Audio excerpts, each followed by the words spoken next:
Espionage, denial of service, even taking control of operational machinery. These are the kinds of things that hackers are doing when attacking companies around the world. Banks, music companies, uranium enrichment facilities, even potash companies have all fallen victim to hackers. So are companies prepared to do battle with these cyber warriors? Kurt Baumgartner is a senior security researcher with Kaspersky Lab, and he talked to Kim Parlee earlier today. She started by asking him, why do these attacks happen, and what are the hackers after? It's an interesting question. Why did these attacks occur?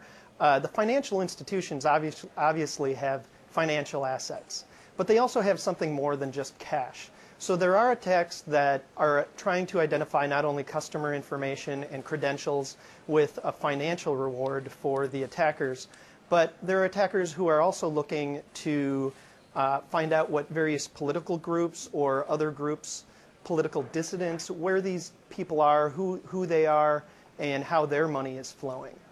So I guess that begs the question then, who are doing these attacks? I mean, are these just individuals, again, looking to make a quick buck some way, or are these government organizations? You know, this past year there have been a number of attacks that have been publicly disclosed. Some of them it's pretty obvious that, you know, the Citibank attack, the thieves were probably organized crime out of Eastern Europe or somehow related to organized crime. That's under investigation right now. But some of these other attacks that have been in the news related to the IMF or Workscape, ADP, it's more unclear who is behind them and who exactly they're targeting, because they're not after financial assets. Another interesting attack has to do with NASDAQ this past year, and it has less to do with the financial assets. The trading platform wasn't attacked, and more to do with the sort of information they're gathering. I know for the financial institutions, I was reading, it's interesting, they will come in and do some sort of denial and service on one side, so they basically get the attention of all the security people in the company, and then the other side they go in and steal the data. Is that pretty commonplace? It's a common technique. It's a well-known technique. So it does happen. These sorts of groups that are after these financial institutions are not the only ones doing it. We have seen those sorts of DOS attacks as sort of a distraction for security groups coming out of nation states and other larger groups as well. Now, tell me a bit about Adobe. I think everyone who is in front of a computer has used Adobe at some point in their life, but that's one way that some of these hackers have managed to get inside organizations. Yeah, the technique these guys are using when they're attacking Adobe and they're attacking either Reader or Flash, they're sending attachments along with an email to a select person within an organization, and it's called spear phishing. And they try to make the email message enticing enough and relevant enough so that the person opens the email. Not only they open the email attachment. And when the attachment is opened, it attacks vulnerabilities within the software, within Reader or within Flash. And because of a flaw in Reader or Flash, malware can be dropped from the PDF to the user's workstation, run, and then credentials can be stolen. The attackers can start moving throughout the network at the targeted organization. But yeah, spear phishing is a very effective technique. Unfortunately, they're using Adobe. You know, it's interesting, you know, when you hear about companies stealing information, those kinds of things. But when you hear things about Stuxnet, or, you know, these viruses going in and actually affecting operations of companies. I remember reading about, you know, hackers trying to get into oil companies and, you know, what would happen if viruses were able to open and close valves on platforms. I mean, is this just theoretical stuff, or is this a legitimate fear? You know, in my opinion, it's a legitimate concern. A lot of these, they're called SCADA systems, these critical infrastructure systems. A lot of them are protected very well. So a lot of them are not connected to the internet if they don't have to be.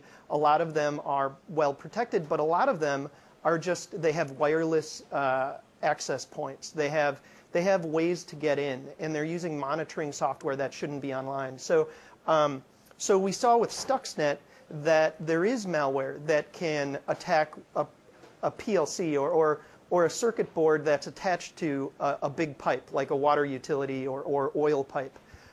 So we've seen that it can happen. The likelihood of it happening is low, although the FBI just reported that 3 cities and their SCADA equipment had been attacked, and they're investigating those 3 incidents right now. Huh, it's pretty scary stuff. Let me ask you, Kurt, in terms of next year, if you were to highlight what you think the big threats might be that people need to watch on the corporate side, what would they be? Well, first off, cloud services are wildly popular and getting more popular. I would say that web applications running in the cloud are going to be attacked, and we're going to hear more about successful attacks in the cloud. What we haven't heard yet is that the underlying platform has been attacked, because most likely it hasn't. But the cloud platform, like what Amazon runs or what other companies run, have been researched for security vulnerabilities, and we are finding more and more vulnerable pieces of software within the platforms themselves. So in 2012, not only will the web apps be attacked, but most likely the platform itself will be under some sort of attack. I guess that's a bit of a watch out for all of us that have our Gmail out there. Who else? Sorry, go ahead. Yeah, another topic of interest will be the Android platform. It is hugely popular, becoming more popular. There seems to be some denial about the fact that there's malware that has been on the Android or the Android market, and that it actually exists.